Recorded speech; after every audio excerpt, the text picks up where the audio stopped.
Pessoal, iniciando aqui mais um VS Talks. Hoje eu tô recebendo aqui o Coronel Rodrigo Quintino. Ele que é comandante do Policiamento do Interior 3. E muito obrigado por vir aqui. Ô, Vitor, eu que agradeço a oportunidade de falar mais uma vez um pouquinho mais da Polícia Militar, da minha carreira, com todos os ouvintes. Não, com certeza. E pode ter certeza que vai ser um bate-papo bem interessante. Legal. Coronel, para começar, eu queria saber quem que é o Rodrigo Quintino antes da farda. Boa pergunta, né? O Rodrigo Quintino é um cidadão ribeirão-pretano, eu sou nascido e criado em Ribeirão Preto. Minha vida inteira, minha família é uma família de trabalhadores, né? De pessoas humildes. Minha mãe foi professora uma vida inteira, foi coordenadora educacional. Meu pai trabalha com vendas até hoje, né? Não pôde parar até hoje, né? E aquela vida de classe média, né? Eu sou nascido no bairro Jardim Paulista. Lá eu fiz muita molecagem, fui muito feliz, andei muito de bicicleta, nadei ali no SESI, no Castelo Branco. Uma vida como toda pessoa normal, né? Eu tive uma grande oportunidade, né, pelo fato da minha mãe ser coordenadora educacional lá no Colégio Pequeno Príncipe. Eu estudei, bem dizer, a minha vida inteira no Pequeno Príncipe, desde o maternal de pequenininho até, na época, 8ª série, hoje é o 9º ano, né? E depois fiz colegial no Ângulo. Sim. Então, a minha vida sempre foi a vida de interior, né, muito gostosa, brincando na rua, jogando vôlei, jogando queimada, indo pro sítio. Meu avô tinha um sítio em São Simão, né? A gente ia bastante pra lá, né? Então montava cavalo, pegava laranja no pé, coisa que as crianças de hoje em dia não têm muito acesso, né? Pelo menos a maioria que mora nas grandes cidades, né? Então eu tive uma vida muito feliz antes da farda, né? De muito estudo, mas muita brincadeira. A vida que toda criança gostaria de ter, a verdade é essa. Aproveitou bastante. Muito, bastante. E a partir daí, quando que veio essa decisão de ingressar na polícia? Foi uma decisão, foi bastante influenciada pelo meu pai, a verdade foi essa, né? Meu pai, ele serviu o exército na época de jovem dele, né? Quando ele tinha 18 anos, ali na Duque de Caxias, na antiga CSM, se não me engano, né? 5ª CSM. E ele gostava muito da vida de caserna, né? Foi um momento importante na vida dele. Sim. Minha mãe gostaria de ter um filho médico, na verdade, né? Então eu andei prestando uns vestibulares de medicina. E eu não sei por que cargas d'água eu queria ser farmacêutico, né? A gente tem que decidir a vida muito jovem. E um dia meu pai, lendo o jornal A Cidade, ele viu uma propaganda da Academia de Polícia Militar do Barro Branco e me mostrou. Falou: filho, por que você está prestando vestibular aí, tá no 3º colegial, por que você não presta Academia Militar, né? Falei: pai, mas como é que é isso, né? Imagina que eu tinha me alistado no exército, nem sabia como é que era a vida de caserna, a vida de um militar, né? Propriamente dito. E aí eu falei: vamos ver como é que é isso, né? Fui prestar. Aí prestei, passei na primeira fase do vestibular, que era a prova escrita. E depois que fui aprovado, aí eu peguei lá o edital todo, né? Falei: pai, só que agora tem um monte de outras provas que eu não faço a mínima ideia de como é que é esse negócio. Ele falou: não, peraí, deixa eu ver. Aí tinha uma prova física, um exame de saúde, a parte de exame psicotécnico, né? Que a gente tinha que passar. Tudo lá em São Paulo. Eu, moleque do interior, né? Pé vermelho, como a gente brinca, né? E não sabia como proceder. Aí meu pai me colocou no carro um dia, a gente foi lá no quartel, que hoje eu sou o comandante, lá no CPI 3, né? Antigamente era o 3º Batalhão de Polícia do Interior, o CPI não existia naquela época. Ele falou: filho, lá deve ter algum oficial de dia que está de plantão que talvez possa nos orientar. E aí eu tive a grande sorte e satisfação de conhecer e encontrar o que eu brinco que é o meu padrinho da polícia, né? Que é o hoje coronel aposentado Renato Catita, que inclusive foi comandante do CPI 3. Aham. Na época ele era tenente. Pensa numa pessoa iluminada, né? O coronel Renato é uma pessoa muito educada, muito, assim, diligente. Uhum. Foi um baita coronel na polícia, né? Aqui para Ribeirão Preto, inclusive. E na época ele me apresentou como seriam essas provas. Então ali eu tive a oportunidade, na época tinha prova de subida na corda, carregar saco de areia, salto em distância, arremesso de peso. Imagina, eu não sou muito grande, né? Já sou magro. Naquela época eu pesava 59 quilos, eu era um filé de borboleta, né?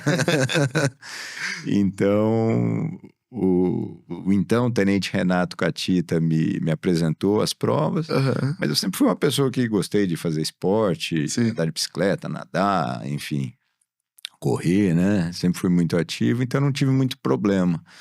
E aí eu fui passando nas fases Sim. e no final acabei sendo aprovado no concurso e me apresentei no dia 15 de janeiro de 1992 lá na Academia de Polícia Militar do Barro Branco. 1992, é. E quando você já disse que entrou ali meio de surpresa ali no curso do Barro Branco. E quando você mergulhou de cabeça em tudo, como que foi ali essa experiência? Primeiro que eu tomei trote pra Dedéu. Imagina eu que não... Na academia, na época, acontecia um negócio interessante, né? Parte da turma fazia o colegial na academia. A gente tinha na Polícia de São Paulo, exemplo do que hoje ainda tem no Exército, na Aeronáutica, na própria Marinha, né? Tem o curso preparatório. Então, existia o que a gente fala que é o CP, né? O curso preparatório pro CFO, pro curso de formação de oficiais. Uhum.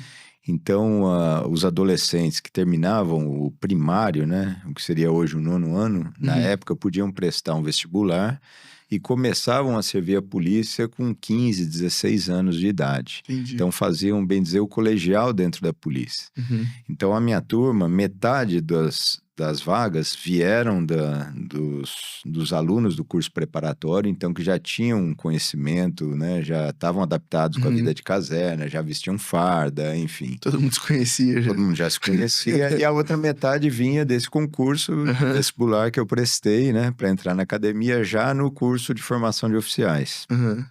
Então, imagina eu, com, bem dizer, 17 para 18 anos, nunca tinha servido o exército. Na época eu tinha passado no vestibular de farmácia na Unesp, aqui em Araraquara. Então eu já tinha tomado trote dos meus colegas, estava careca. E cheguei lá para o primeiro dia de aula e me lembro como se fosse hoje, né? A gente chegou... A primeira aula que eu fiz lá na academia foi uma aula de educação física. Então eu cheguei à noite lá meio assustado, né? Aí os amigos, não, teu armário é aqui, você tem que pôr suas coisas aqui. A gente já tinha um kit, um enxoval que tinha que levar, né? Aí parte da turma já estava toda uniformizada, né? Com os shorts de educação física que usava lá na academia na época. Era uma camisetinha regata com o símbolo da academia. Chego eu, careca, magrelo, parecia um chassi de grilo, com a bermuda florida e uma camiseta da OP, da Oceano Pacífico, com uma prancha de surf estampada nas costas. Imagina o quanto eu não sofri. A primeira aula foi uma corrida lá, a gente correu por quase 1 hora lá dentro da academia para conhecer, né, cada espaço da academia correndo, né? Eu lembro que um instrutor de cavalaria foi essa 1 hora o tempo inteiro a cavalo, jogando o cavalo, falando assim, ô bichão, você é muito jegue, você é muito esquisito, você não serve para ser polícia não, nós vamos te desligar, e aí? Cá estou eu, coronel, comandante do CPI 3. Então assim, a adaptação à vida de caserna foi um pouco sofrida, né? Então tem todo um rigor do militarismo, né? O respeito aos cadetes mais antigos, né?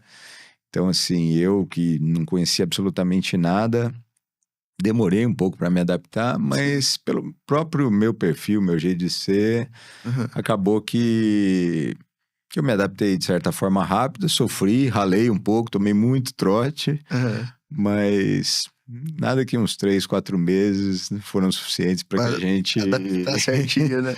nos adaptasse e começasse a entender o que era esse mundo, né?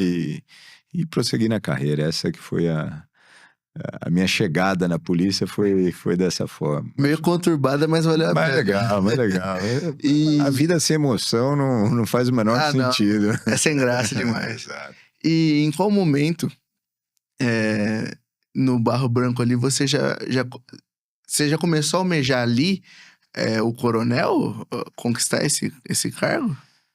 Então, quando a gente entra na polícia, né, na verdade, quando a gente faz a Academia do Barro Branco, a gente faz para seguir a carreira de oficial, né? Tá. Então, a gente sai de lá tenente, depois vai a capitão, depois major, tenente-coronel e coronel, que é o posto máximo da polícia. Tá. Então, todo mundo que sai de lá brilha os olhos para um dia chegar a ser coronel, né? Entendi. Mas o filtro, ele é muito grande, né? A pirâmide, a ponta são poucos, né? Hoje nós somos em 63 coronéis na polícia toda, né?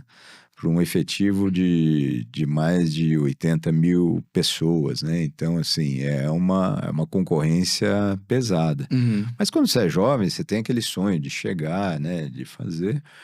Então, quando eu comecei a me entender dentro do que é a polícia, das diversas disciplinas que a polícia tem, das matérias, né? A gente começou a desenhar, eu comecei a desenhar na minha cabeça uma carreira dentro da polícia, né? Ali eu fui apresentado para o Corpo de Bombeiros. Logo no primeiro ano a gente tinha algumas aulas, né, de bombeiro, de primeiros socorros. Comecei a gostar, falei, poxa... Né? Minha mãe queria que eu fosse médico, né? Bombeiro, salvar a vida. Eu acho que é algo que eu consigo me adaptar e comecei. E na academia, o que é interessante, por ser um curso integral e no primeiro ano a gente é interno, né? A gente fica dentro da academia 24 horas por dia, só é liberado aos finais de semana se você não ficar preso, né? Se não faz alguma arte lá dentro e passa o final de semana recolhido lá na academia, passei alguns. Já ocorreu, já. Já ocorreu. E a gente nessa busca, né, por conhecer, aí eu comecei a entender um pouquinho do que é a polícia, quais que são as atividades especializadas que a polícia tem, né? Então, hoje a gente tem policiamento rodoviário, policiamento ambiental, policiamento de choque, canil, cavalaria. E lá eu vi no bombeiro algo que me despertou uma atenção logo no primeiro ano. E lá como é que funciona a nossa rotina diária, né, dentro da academia? A gente acorda cedo, na alvorada, né, é acordado ao toque da corneta, a gente é obrigado a levantar, arrumar a cama, já se trocar rapidinho, fazer a barba, depois já toma café para estar apto para a primeira aula do dia. Então, normalmente, a gente tem disciplinas que são mais doutrinárias, teóricas, né, então a gente tem muitas aulas da área de direito, da área de administração, né? Educação física, enfim. E normalmente no período da tarde são aulas mais técnicas já ligadas ao dia a dia da polícia, né? Então, regulamento disciplinar, enfim, a parte de corregedoria, a parte de atividades especializadas, procedimentos operacionais, enfim.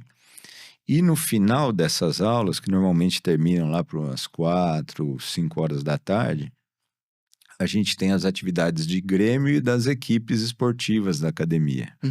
Então, lá na academia, eu participei desde o primeiro ano da equipe de natação, eu era integrante da equipe de natação da academia, e no grêmio, eu participava do Grêmio de Bombeiros. Então, a gente já fazia ali com um grupo de alunos mais restrito, né, algumas atividades mais próprias de bombeiro. E ali eu fui conhecendo um pouquinho do que era a atividade de bombeiro já na academia. E quando eu me formei, eu queria ir para o bombeiro, logo depois de formado, mas não abriu a atividade especializada para a minha turma. Então, todo mundo da minha turma trabalhou por pelo menos 2 anos no policiamento territorial. Eu trabalhei na área central de São Paulo, Mas assim que eu tive a oportunidade, eu prestei um concurso interno e fui fazer uma especialização na área de bombeiros. Entendi. Aí, depois que você fez essa especialização, você foi pra outra cidade? Então, quando eu me formei, né, a Academia do Barro Branco fica em São Paulo, né? Aham, Quando eu me formei, não teve vaga para o interior na minha turma. tá. Então, ninguém na minha turma veio diretamente para o interior. Então, a gente ficou em São Paulo, capital e região Uhum, metropolitana. Eu fui trabalhar na área central de São Paulo, sim. 11º Batalhão de Polícia Metropolitana, Uhum, que pega ali a área da região da Liberdade, Brás, um pedacinho da Moca, aham, Aclimação, vai até lá em cima, perto da Paulista. Na época ia, né? Hoje os batalhões têm uma divisão um pouquinho diferente ali na área central. E trabalhei ali por 2 anos sim. consecutivos, comandando um pelotão de policiamento territorial Tá. na noite, né? Trabalhava à noite, trabalhava das 10 da noite às 6 da manhã, dia sim, dia não. Foi uma fase bem difícil, né? Corrida. E de muito aprendizado, né? Aham, E depois de 2 anos eu prestei um concurso interno e fui para o bombeiro. aham. Então fiquei mais 1 ano e meio fazendo um curso de especialização na atividade de bombeiro. Isso em São Em São Paulo? Paulo, tudo em Tá. São Paulo. E assim que eu me formei no bombeiro, na especialização, até tive a oportunidade de vir para o interior. Só que na época o meu compadre, hoje major da reserva, Ivan Massaro, que é um baita piloto do Águia, se aposentou aqui em Ribeirão, um grande amigo, irmão que eu fiz na polícia, né? Ele tinha recém-casado, enfim, eu acabei abrindo mão da vaga para que ele pudesse vir para Aham, Ribeirão. E acabei ficando em São Paulo, iniciei minha carreira de bombeiro em São Paulo. que bacana. Então, assim, a minha carreira dentro da polícia não foi uma carreira muito convencional, né? Porque eu fui do policiamento, depois fui para o bombeiro, aí trabalhei muitos anos na Defesa Civil do Estado. A gente vai ter oportunidade de falar sobre Uhum, isso, acredito, né? Enfim, mas eu fiz grande parte da minha carreira fora de Ribeirão. Trabalhei muito em São entendi. Paulo, trabalhei em Rio Preto, trabalhei em Guarulhos, Mogi das Cruzes, trabalhei em Brasília por um bom tempo da minha carreira. Em Ribeirão Preto eu tive poucas passagens e agora eu estou tendo o privilégio de ter sido escolhido De para voltar pra cá. fechar minha carreira em casa, né? Então, Fechar com chave de ouro. fechar com chave de ouro, eu espero. E já que você tocou no assunto, era na onde eu já ia puxar. E nessa fase da defesa civil, como que... Ah, legal. Como isso apareceu É, na minha vida? Ah, essas histórias são muito boas, né? Porque a carreira da gente, acho que como toda carreira, né? Independente de ser militar ou não, ela passa por altos e baixos, né? Momentos bons e momentos não tão bons assim, uhum, né? E desde que eu fui para o bombeiro, acabei me especializando na área operacional, comandei o posto de bombeiros na Rua da Consolação, tem um posto de bombeiros bem em frente ao cemitério da Consolação. Eu comandei aquele posto lá por quase 5 anos, né, nossa. dentro da minha trajetória. Então ali a gente viu de tudo. E chegou em um momento da minha carreira que eu prestei. A Polícia Militar, ela tem a Escola de Educação Física dentro da polícia. Aliás, Uhum, é o curso de educação física mais antigo do Brasil, nossa. né? Então, a nossa Escola de Educação Física ela é de 1910.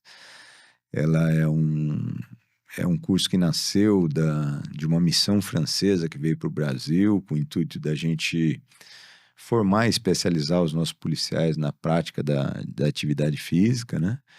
E hoje é um curso reconhecido pelo MEC, é um bacharelado em Educação Física, também é aberto a todos os policiais que prestam uma prova interna, né? E podem ir lá fazer o curso de Educação, a Escola de Educação Física nossa. Uhum. Então eu queria fazer, na época o bombeiro tinha um comandante que ele não queria que nenhum bombeiro fosse fazer a Escola de Educação Física, então você imagina, né? Eu prestei a prova a contragosto do comandante, eu e mais 3 colegas na época, né?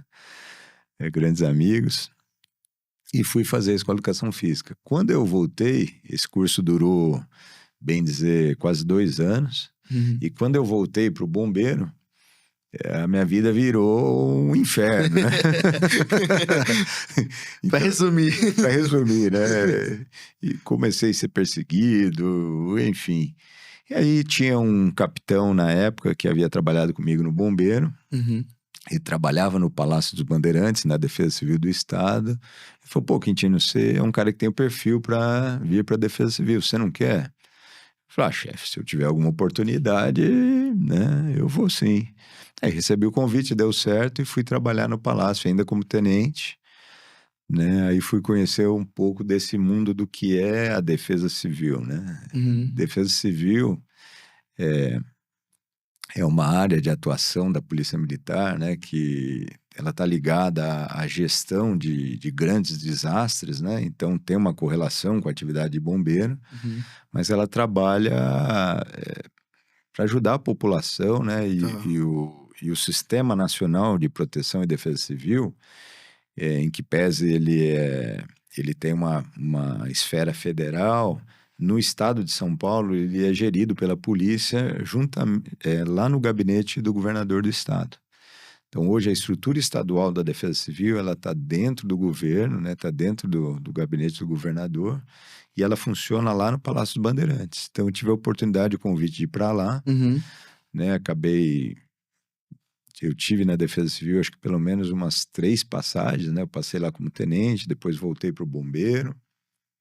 Aí depois teve um grande desastre que aconteceu no Vale do Paraíba, especificamente em São Luís do Paraitinga, em 2010. Foi bem na virada de ano, quando deu uma chuva torrencial, encheu toda a cidade, a catedral, né, a igreja da cidade, uma igreja histórica, ela caiu, né, com a força da água, e toda a região, eu lembro, São Luís do Paraitinga, Cunha, lá no Vale do Paraíba, depois Vale do Ribeira também foi afetado, e eu fui reconvocado como capitão para passar 6 meses trabalhando na ajuda, na parte de reconstrução daquela região, especialmente das áreas rurais, né, que foi muito afetada, caíram muitas barreiras, tinham propriedades que estavam sem acesso, crianças não conseguiam ir para a escola.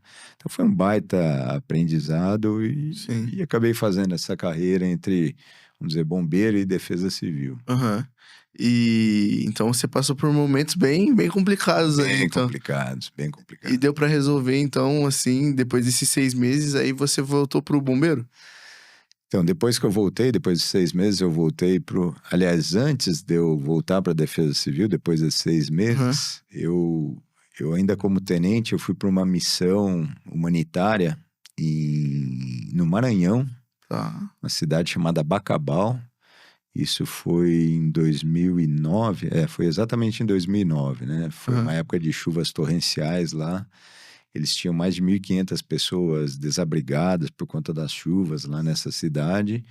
Aí o bombeiro mandou uma equipe de apoio. A gente, bem dizer, montou um posto de bombeiros de São Paulo lá para apoiar o bombeiro do Maranhão, especialmente lá em Bacabal, naquela cidade, né? Entendi. A gente ficou, acho que uns 21 dias lá, salvando pessoas, levando medicamentos, cesta básica para as áreas mais distantes, né? Porque lá passa um rio chamado Rio Mearim. Então, quando encheu, imagina a cidade, o município, uma área territorial enorme, muitas pessoas nas comunidades, né? Nas áreas mais distantes, ilhadas, sem acesso a água potável, a alimentos, né? Então, a gente ficou por conta esses 21 dias de ajudar essas pessoas. Foi uma baita de uma experiência pessoal, né? E profissional.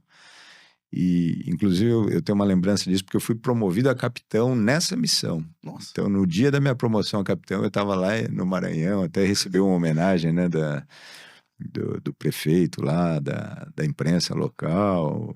Os colegas que estavam comigo tinham levado de surpresa para mim as minhas estrelas de capitão. Né? Então, fizemos até uma solenidade lá de promoção. Foi muito legal, muito, muito bacana. E quando eu voltei com toda essa bagagem técnica, né, e deu esse desastre em 2010 na Defesa Civil, eu fui reconvocado e fui trabalhar nessa missão humanitária por 6 meses, né? Mas nessa época sempre querendo voltar para o interior, e nunca ajeitou. E devido a toda essa trajetória aí, você foi marcado por muitas experiências. Eu queria saber se tem alguma que marcou mais, que fez mudar algum tipo de pensamento, alguma coisa assim. São muitas experiências, né? Você vê, eu tô com quase 35 anos de carreira, né, na Polícia Militar. Sim, a gente já viu de tudo um pouco. A gente já viu desde acidente aeronáutico, grandes incêndios, ocorrências complexas de policiamento, né? Tem várias histórias, né? Eu lembro de uma história que foi, de certa forma, emblemática e marcante. Eu era tenente na Defesa Civil. Tinha acontecido o acidente da TAM, né? Lá no aeroporto de Congonhas. E estava naquele calor da ocorrência, né? Tava na semana da ocorrência, o bombeiro ainda trabalhando, né? No resgate dos corpos, ainda tinha fogo lá no prédio onde o avião colidiu, e a Defesa Civil tinha o papel de fazer essa interação com as famílias que perderam seus entes, né? Dar um apoio psicológico, cadastramento, né? Enfim. E a gente trabalhando naquele calor, e eu era responsável pelo setor de decretação de situação de emergência dentro da Defesa Civil do Estado. E um dia eu estava lá, estava doido para ir embora, né? Estava no Palácio Bandeirantes. Eu falei, putz, hoje eu vou assinar com o meu chefe a papelada que precisa ser assinada rápido, que eu preciso chegar em casa logo e tal. E cheguei com a pasta lá, um monte de papel para ele assinar. Na hora que eu entrei na sala do chefe da Defesa Civil, hoje coronel aposentado Jefferson de Almeida, um baita profissional, um grande amigo que eu fiz na polícia, né? Aí o Jefferson olha pra mim e fala, putz, é você. Eu falei, eu? Eu falei, você? É você sim. Eu falei, chefe, beleza, o que o senhor precisa? Ele falou, ó, vai lá no alojamento, faz uma mala, a gente pode ficar fora uns 2 dias, não posso te falar o que é, e já o motorista vem pegar a gente tá indo pro aeroporto. Eu falei, bom, para resumir toda a história, né? No processo de identificação dos corpos, os corpos iam sendo separados, né? Bem dizer, às vezes até pedaços, tudo por DNA.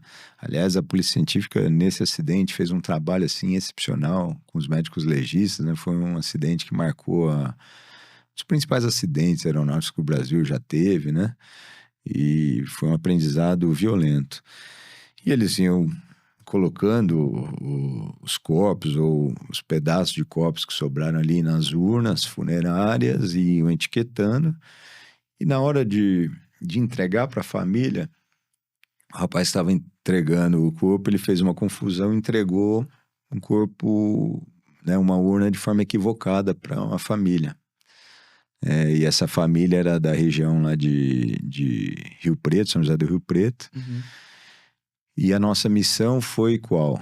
Depois fiquei sabendo, né? Quando a gente chegou lá no aeroporto, tinha um avião preparado. A nossa missão era ir até a região de Rio Preto para explicar para a família esse erro que tinha acontecido, juntamente com o médico legista na época do IML. Tudo isso autorizado e monitorado pelo governador da época, né? E fazer a troca. Então, a gente foi para avisar a família. Paralelamente a isso, tinha uma equipe escoltando, né, a urna correta, né, tudo isso autorizado judicialmente. Depois o governo até soltou uma nota oficial sobre isso. E para a gente fazer isso sem causar nenhum estardalhaço, né, porque erro todo mundo está sujeito, né? Sim. Aí foi trocada a urna, né, a hora de voltar. E aí, na hora de voltar ainda, os policiais que tinham escoltado o corpo falaram, chefe, a gente tá virado, a gente não consegue voltar dirigindo. Aí eu falei pro major, falei, agora eu volto dormindo no avião, gostoso e tal, né? E aí o Jefferson virou pra mim e falou assim, não, já que você tá aí, vai com eles. O médico legista que tinha ido com a gente, morrendo de medo de voar, ele falou, não, eu também vou com vocês. E a gente saiu, isso aconteceu em Birigui, né? Uma cidade lá perto de Araçatuba, distante da capital. A gente veio dirigindo de Birigui até São Paulo, revezando a cada 50 quilômetros para ninguém dormir, escoltando, né, o carro que estava levando a urna. Mas cumprimos a missão. Então, assim, são umas histórias, você fala assim, poxa, quem que imaginaria você ter que fazer uma troca de corpo, errado ou errado, né? Mas essas coisas acontecem, né? Fazem parte da nossa carreira. Tá suscetível ao erro, né? Sim, sem dúvida. São histórias que marcam, né? Ocorrências que marcam. A gente tem, muita história que daria pra gente ficar... Acho que daria um livro, viu, Vitor? Com certeza. E se você fizesse um livro, com certeza eu ia comprar.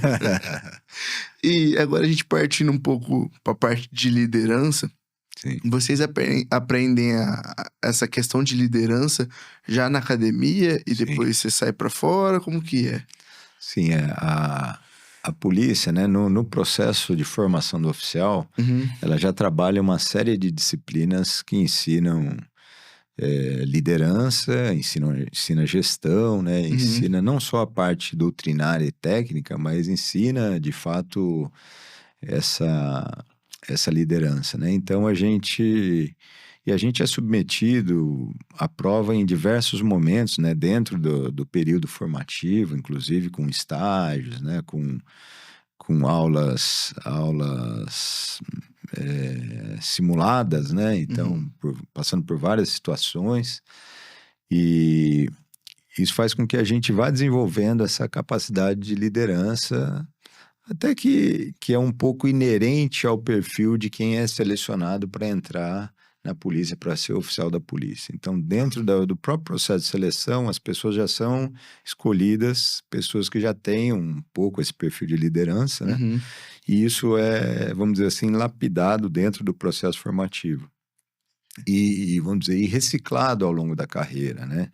Então, por exemplo, quando você vai passar do posto de capitão para o posto de major, a gente passa por um curso chamado de Curso de Aperfeiçoamento de Oficiais, que hoje na Polícia de São Paulo é um mestrado profissional.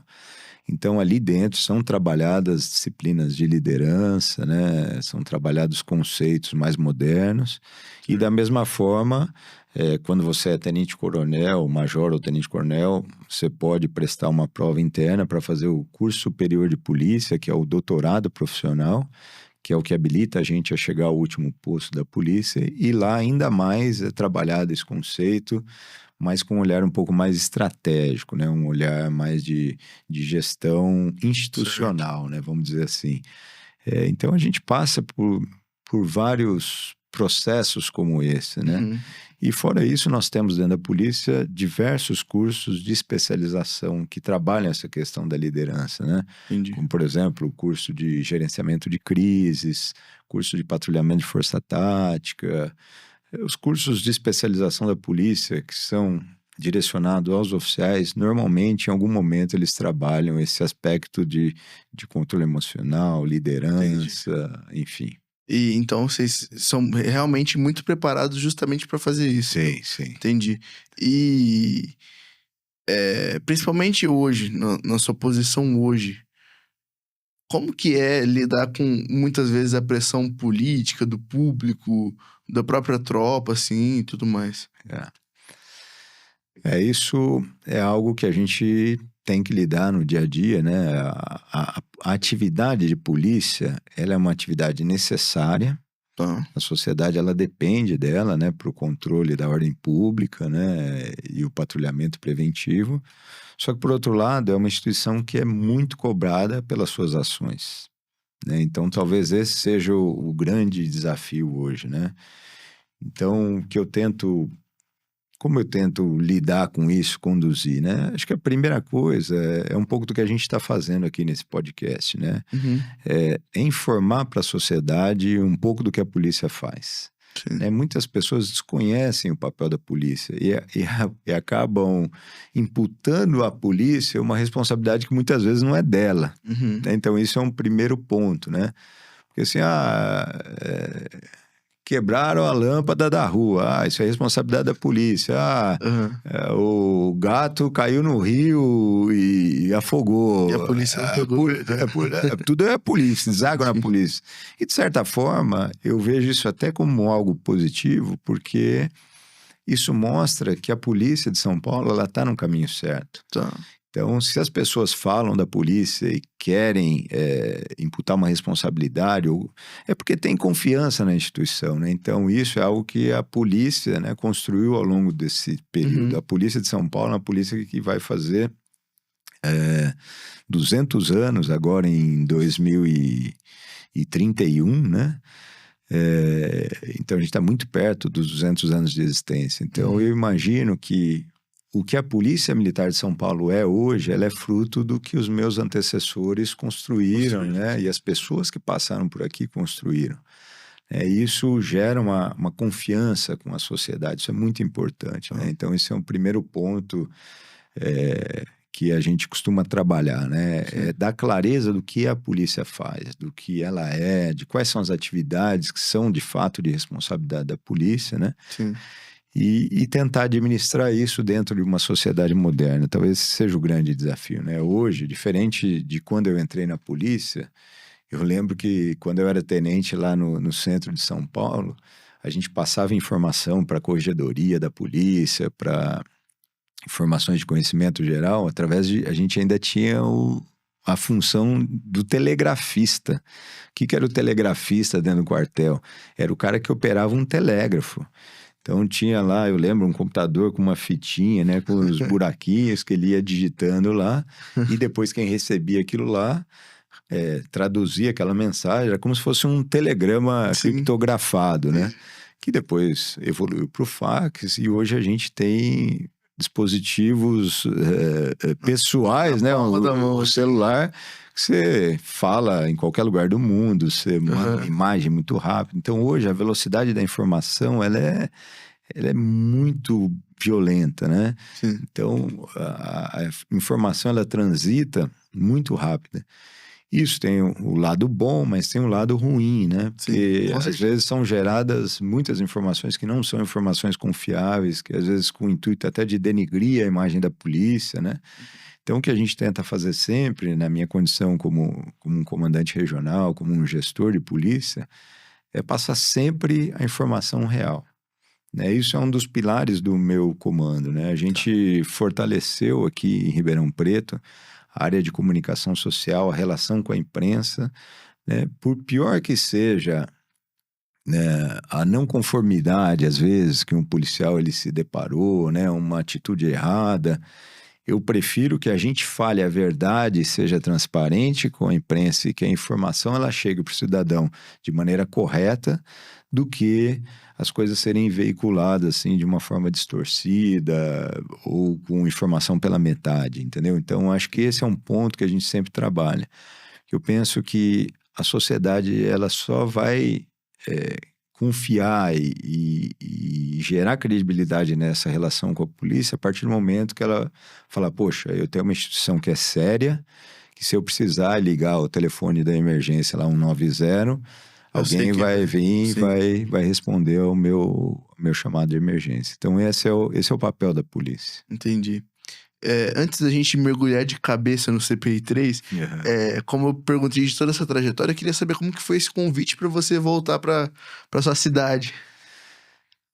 Isso passou, né? Foi outra história interessante, né? Primeiro que eu não imaginaria que eu encerraria minha carreira comandando uma região como chefe de polícia, né? Até porque a grande maioria da parte da minha carreira eu trabalhei no bombeiro, na defesa civil. Eu havia trabalhado 5 anos anteriormente a tudo isso em Brasília. Eu fui responsável por montar uma área técnica de bombeiros dentro da Secretaria Nacional de Segurança Pública, que funciona lá no Ministério da Justiça, né? Então, assim, minha carreira foi sempre na área de bombeiro. Mas o que aconteceu? Quando eu estava na Defesa Civil, agora mais recente, como tenente-coronel, eu tinha acabado de ser nomeado como o diretor do Departamento Estadual de Defesa Civil, talvez um dos lugares que eu mais quis estar na polícia, né? Pensando assim como objetivo de carreira. E minha esposa, morando aqui em Ribeirão sempre, né? Ela teve um problema de saúde muito sério, ela teve que fazer uma operação, uma cirurgia grave na cabeça, né? Para tirar um tumor. Enfim, aí eu virei pro meu chefe lá na época, eu falei, chefe, eu eu tô no lugar que talvez eu mais quis estar na polícia, tô muito feliz aqui, mas eu não posso abandonar minha família, né? Então, na época, ele falou assim, ó, só que não tem vaga no bombeiro para você lá. Ele falou, talvez eu consiga te colocar num batalhão de polícia lá. Eu falei, chefe, não tem problema, o que eu preciso estar é perto da minha família. Aí eu vim aqui na época e vim comandar o 3º Batalhão de Caçadores, né? O 3º Batalhão de Polícia Militar do Interior, que é um dos batalhões responsáveis pelo policiamento aqui em Ribeirão e alguns municípios circunvizinhos. É o batalhão mais tradicional que nós temos aqui em Ribeirão, mais antigo. E aquilo ali para mim foi um presente. Foi um presente pelo fato de eu poder estar perto da minha família, poder ajudar minha esposa num momento difícil que a gente passou, né, na nossa vida familiar. E assim, eu pude reviver o começo da minha trajetória, que eu era tenente lá, aspirante, né, comandando policiamento lá no centro de São Paulo. E eu percebi que para ser um comandante de uma área territorial, você não precisa ser um grande especialista de polícia, você precisa ser um gestor. E, principalmente, você precisa cuidar da tropa que está sob seu comando. Então, talvez esse tenha sido o grande diferencial que me trouxe até aqui, né? E ali no 3º, eu me engajei mais muito, né? Porque eu estava muito agradecido por estar perto de casa, por estar perto da minha família. E eu tentei devolver isso estando junto com a minha tropa. Então, ali eu participei de operação com o pessoal, a gente ia para a rua juntos, né? Participava de algumas prisões. A minha turma ia para a delegacia, eu ia lá agradecer pelo serviço que ele tinha prestado, né? Ali eu consegui algumas vitórias para o batalhão que foram importantes, né? A gente conseguiu caracterizar o símbolo histórico do batalhão, que cada unidade de polícia ela tem um bolachão que faz menção. Só que o 3º Batalhão aqui é um batalhão histórico, que ele nasceu lá em São Paulo, na época da Revolução de 32, com os batalhões de caçadores, que depois originaram a Rota, por exemplo, né? Alguns batalhões de choque. E algumas dessas equipes foram destacadas para trabalhar no interior. E foi, vamos dizer, essa uma das equipes que veio aqui para a nossa região de Ribeirão, não veio nem para Ribeirão inicialmente, né? Mas que depois originou o nosso 3º Batalhão aqui do interior. Então eu consegui aprovar a medalha cinquentenária de comemoração do nosso batalhão, né? Então a gente trabalhou nessa recuperação da identidade do embrião do policiamento aqui em Ribeirão Preto e na região próxima, né? Então isso me deixou muito feliz. Falei, poxa, eu acho que eu tenho muito para entregar para o pessoal.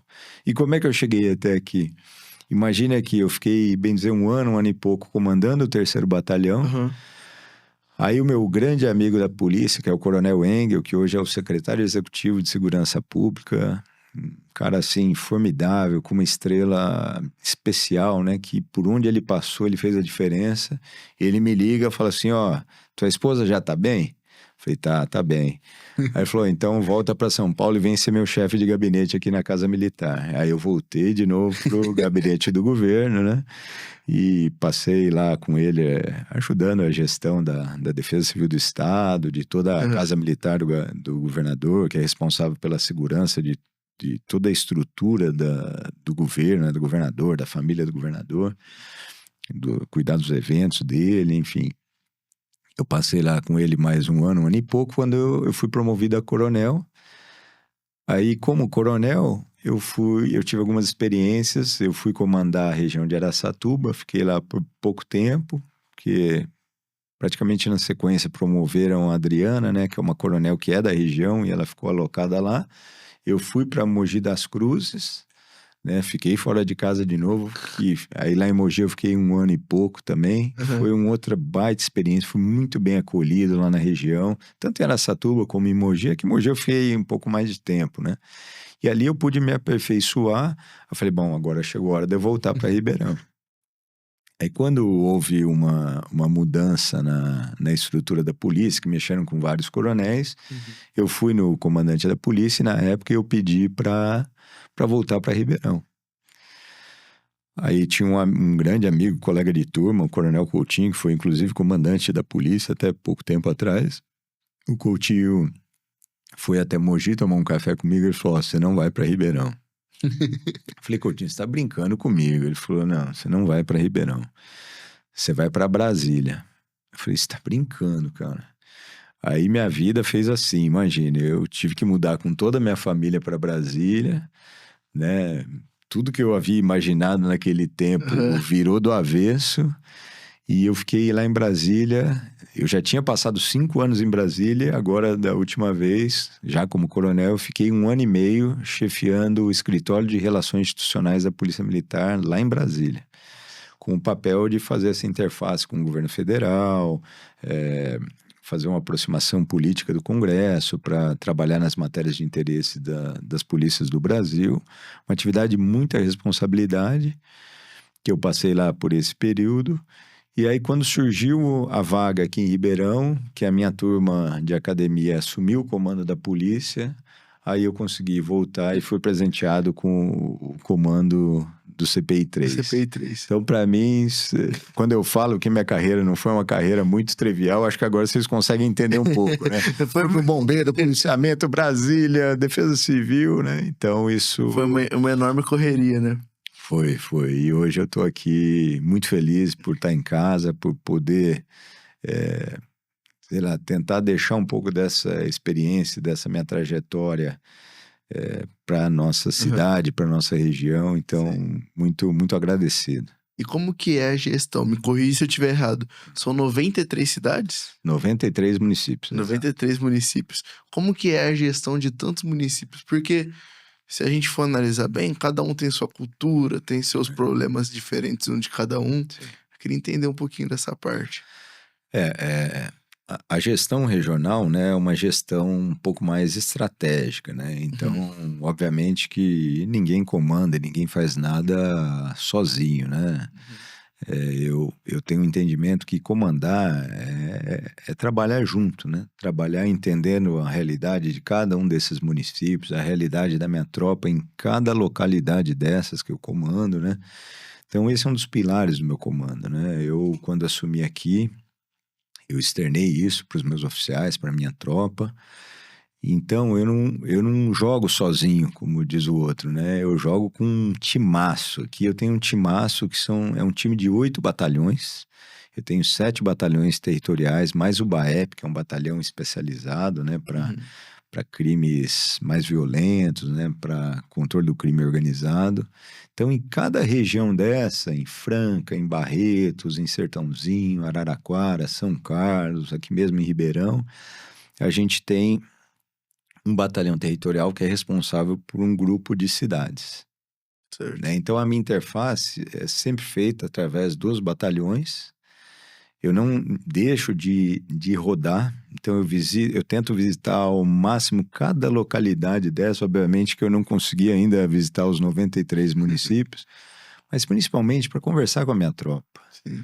Né? Eu penso que o papel do comandante é um papel de ser um facilitador de processos, né? A gente chega no topo da carreira, então a gente tem acesso a algumas informações, algumas ferramentas de gestão que eu posso ajudar as pessoas. Então, o meu papel é ajudar as pessoas e fazer com que o meu policial ele trabalhe feliz, trabalhe motivado, porque eu tenho entendimento que quando o meu policial ele tá bem, está motivado, ele tem o equipamento correto, ele está bem fardado, ele tem uma boa viatura, ele tem um bom armamento, tem um bom treinamento, eu consigo entregar um serviço de excelência para a sociedade. Entendi. Então, esse é meu grande pensamento. Entendi. E nessa parte de gestão, deu para ver que você tem um conhecimento incrível e é impressionante mesmo como que sua carreira foi de um ponto a outro. É bem impressionante mesmo. Nem fazendo toda a pesquisa eu consigo encontrar tudo isso daí que você falou. E eu queria entender como que a sociedade, principalmente as pessoas que estão assistindo, pode entender melhor qual que é a relação da polícia militar com a criminalidade das cidades. Pode ser principalmente Ribeirão, como o pessoal é mais daqui. Tá. O que a gente pode dizer assim, né? a missão da Polícia Militar ou das polícias militares, quando a gente pensa no Brasil como um todo, é o policiamento preventivo ostensivo fardado. Então, essa é a missão principal de todas as polícias militares do Brasil. Para que as pessoas entendam, que eu tento traduzir de uma forma assim mais comum, né? É a viatura que o pessoal vê na rua. Né? Então, essa é a missão da polícia, é ter o policial fardado de maneira ostensiva para que a população veja o policial, identifique o policial, identifique a viatura com os sinais sonoros e luminosos dela, né, ali durante o seu patrulhamento preventivo. Então, essa é a função principal da polícia. E a polícia, ela tem uma atuação repressiva quando há uma quebra da lei ou da ordem. Né? Então, por exemplo, numa manifestação, num distúrbio civil, numa prevenção de um jogo de futebol, ou até mesmo num crime isolado que acontece, né? Num furto, num roubo. Essa é a atuação repressiva da polícia. Aí você poderia me perguntar, poxa, coronel, mas eu não consigo ver uma viatura toda hora, todo momento, né? Eu, como cidadão, gostaria de ter uma viatura parada no meu quarteirão, rodando no meu quarteirão, e, se possível, em frente à minha casa. Isso é humanamente impossível, né? Tudo e qualquer serviço público ou privado, ele tem a sua limitação do fornecimento daquele serviço. Então, hoje a gente tem, aqui na região de Ribeirão Preto, quase 4.000 policiais que diuturnamente trabalham para oferecer essa segurança para a população. E como é que essa segurança ela é planejada?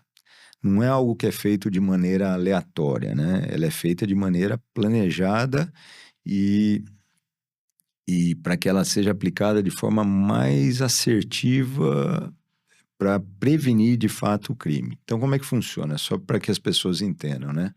As unidades territoriais que a polícia tem são os batalhões. Então, por exemplo, em Ribeirão Preto existem 2 batalhões. O 3º Batalhão de Polícia Militar do Interior, ou o 3º Batalhão de Caçadores, que eu tive a honra de comandar, e o 51º Batalhão de Polícia Militar do Interior.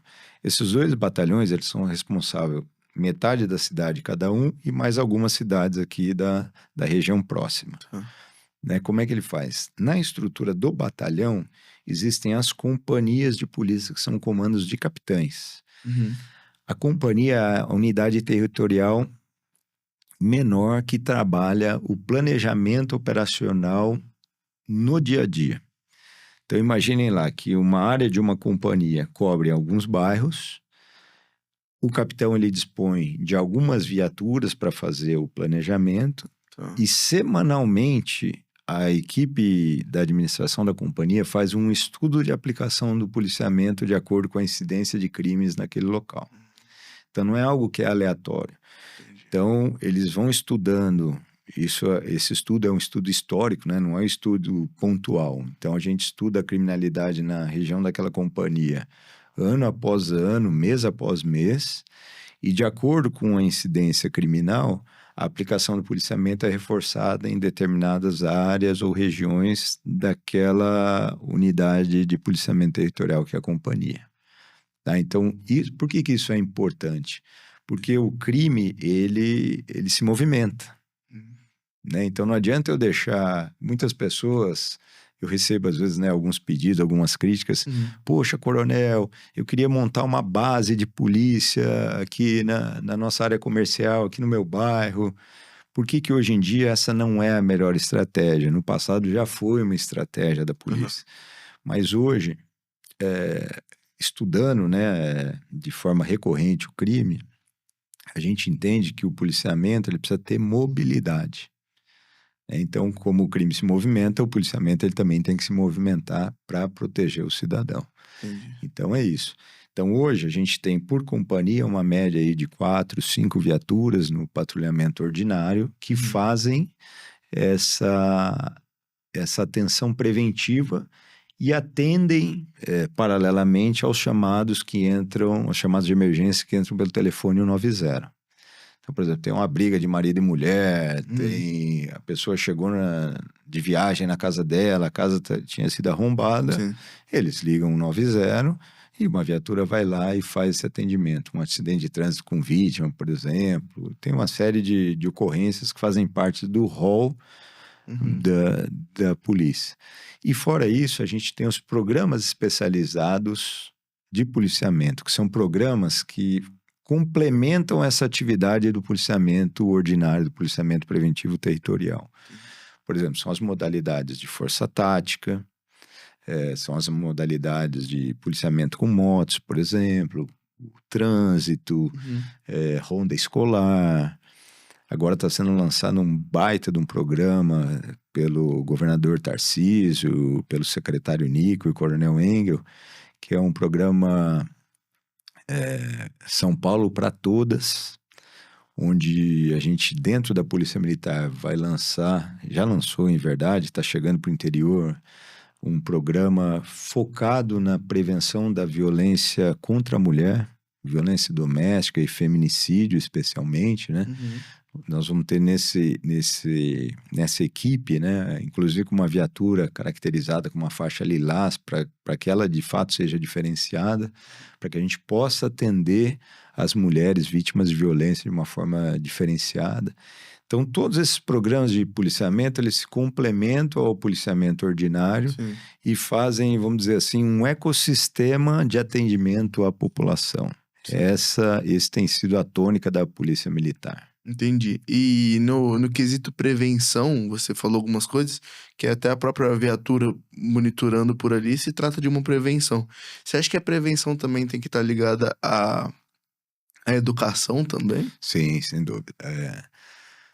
Eu penso que segurança pública é algo que não é simples a gente resolver, né? Hoje, se a gente pensar, né, na sociedade, né, uma das grandes dores da sociedade, eu diria que são 3 grandes dores, ou talvez as 3 principais dores, né? Que são saúde, segurança e educação, né? A melhoria da segurança, ela perpassa por um nível cultural e social, né, melhor, né? Então, as pessoas entenderem qual que é o papel da polícia, entenderem também que o cidadão tem um papel fundamental na segurança pública. Então, a pessoa, o cidadão, ele tem que ser um ativo de prevenção também. Então, o cidadão não pode também dar bobeira, né, para o crime.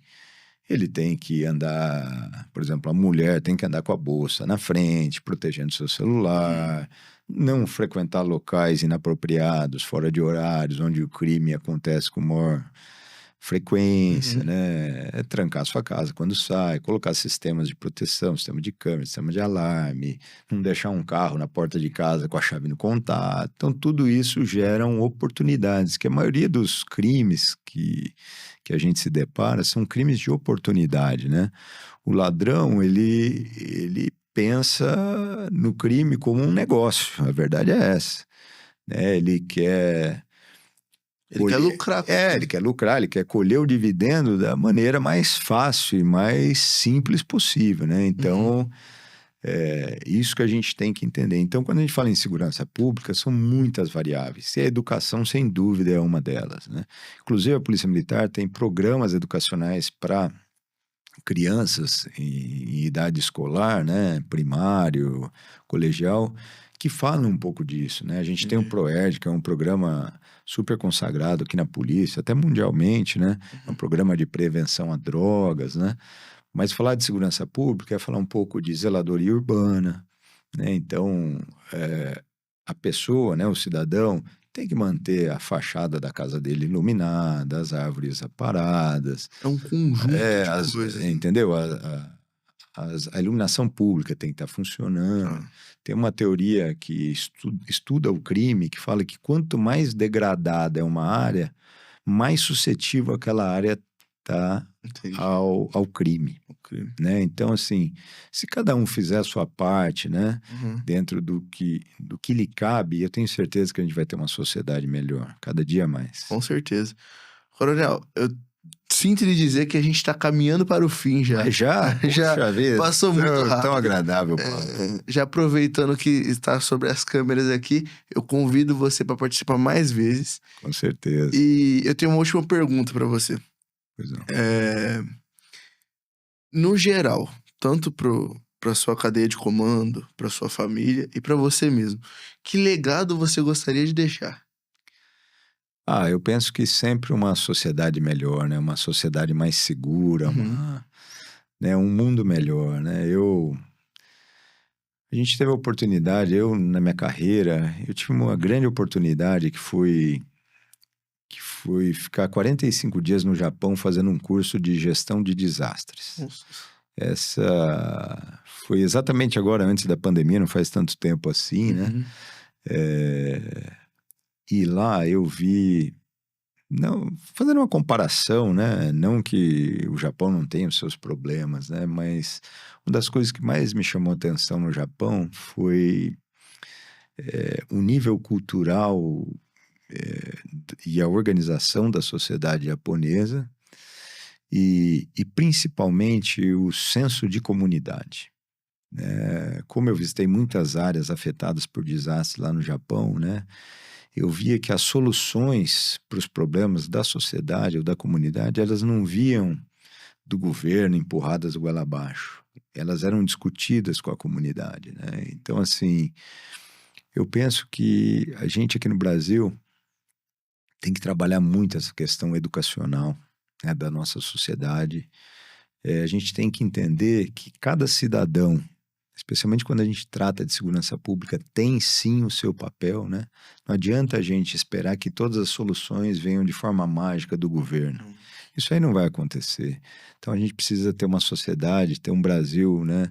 Cada dia com pessoas mais engajadas, é, trabalhando para que nosso país seja um país melhor, né?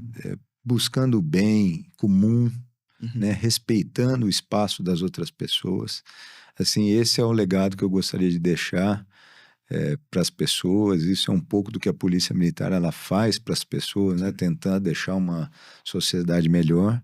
E isso é o que eu espero que minhas filhas, né? Meus netos no futuro vejam no nosso país. Eu acredito muito no Brasil, acredito muito na nossa sociedade e acredito na força de trabalho do brasileiro, né? Então, eu penso que é isso que a gente tem que buscar, uma sociedade mais compreensiva, mais acolhedora, respeitando os espaços mútuos, né? Porque quando a gente tem isso e a gente consegue chegar nesse nível, como eu vi lá no Japão, com certeza você tem uma segurança pública melhor. Para vocês terem uma ideia, lá no Japão, o policial, na maioria das localidades, ele nem arma usa. Nossa. E quando usa, é um revólver 38. O Japão é um país que tem um compromisso de desarmamento, né? De diminuir as armas até do exército japonês, né? Por quê? Mas porque é um país que sofreu com a guerra mundial, Uhum. né? Foi afetado por uma bomba nuclear, né? Então, na história deles, eles sofreram e viram que a guerra, a violência é muito dolorosa para uma E sociedade. muitas vezes não resolve nada, E né? muitas vezes não resolve nada. Então, assim, é isso que de fato eu espero deixar um pouquinho desse nosso legado, né? O que me assusta às vezes um pouco é que eu não sinto no jovem, né, essa vontade de perpetuar isso, né? A polícia vem sofrendo um reflexo disso. Para vocês terem uma ideia, ano após ano, agora, mais recentemente falando, a atratividade pela carreira policial ela tem diminuído, né? A gente tem aberto concursos para 2.500, 3.000 vagas para soldados, às vezes a gente consegue completar 1.000, 1.000 e Nossa. poucas vagas. Então isso é algo que, de fato, me preocupa como um gestor Aham. da Polícia Militar, mas isso é um reflexo da sociedade. Fala, poxa, se o jovem não está engajado em querer ter uma sociedade melhor, trabalhar na melhoria da segurança pública, enfim, isso me assusta um pouco, né? Então eu faço votos que a polícia ela seja de fato um instrumento para a melhoria da qualidade de vida de cada cidadão, especialmente aqui de Ribeirão Preto e região, né? Para que a gente deixe um mundo melhor para os nossos filhos e netos. Com certeza vai dar certo. É o que você falou, é a gente trabalhar de mãos unidas, né? E cada vez mais educação e uma união de vários setores para a gente conseguir estruturar melhor a cidade e o país, né? Sem dúvida. Mas muito obrigado por ter vindo aqui hoje, Coronel. Ô, Vitor, eu que agradeço o convite, né? Eu sempre agradeço essas oportunidades de a gente falar um pouco mais, não só da minha carreira, mas Sim. do que é a Polícia Militar para toda a sociedade, para que as pessoas entendam, de fato, o papel da polícia e possam contribuir com ele, né? Acho que isso é algo que a gente não pode desconectar, né? E internamente eu falo também para os meus policiais, a gente deve entender que a polícia ela é uma instituição à disposição da sociedade e ela vive num contexto social, né? Eu não posso entender que eu estou fechado no muro do quartel e não tenho relação com o que acontece fora dele, né? Pelo contrário, né? Verdade mesmo. A polícia mais próxima da comunidade, quanto mais próxima, melhor o serviço que a gente pode entregar para todos. Sim, dá para entender também, né? Eu que agradeço também por ter vindo aqui. E sempre que você quiser vir aqui, dar alguma palavra, precisar, pode ficar à vontade. Como sempre dizem, a casa é sua. Obrigado, obrigado. Mas muito obrigado mesmo. Se quiser dar alguma palavrinha final pro pessoal que assistiu, pode ficar à vontade. Agradeço a paciência de todos, né? Escutarem um pouco da minha história, né? E um pouquinho do que é a polícia. Espero de coração que cada um de vocês seja um agente em defesa da Polícia Militar, em defesa do cidadão de bem. Façam o seu papel, né? E ajam dentro do sistema público para que a gente melhore a segurança de cada um de vocês. Muito obrigado. Muito obrigado, Coronel, mais uma vez. E, pessoal, muito obrigado por acompanhar até aqui o VS Talks. E acompanhem para o próximo episódio.